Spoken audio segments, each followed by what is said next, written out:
Hello दोस्तों, मैं अवधि लोकगीत चैनल पे आप लोगों का स्वागत करती हूँ और एक छोटा सा प्यारा सा नकटा गीत पेश करती हूँ। आप फुल वॉच करके सुनिएगा और अच्छा लगे तो कमेंट करिएगा प्लीज़।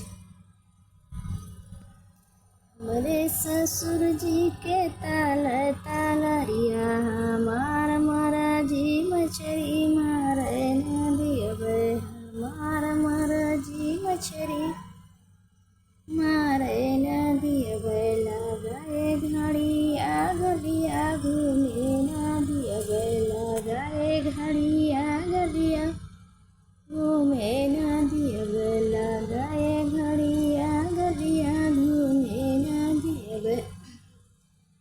हमरे जेठाऊ जी के खेत खरियाना हमरे जेठाऊ जी के खेत खरियाना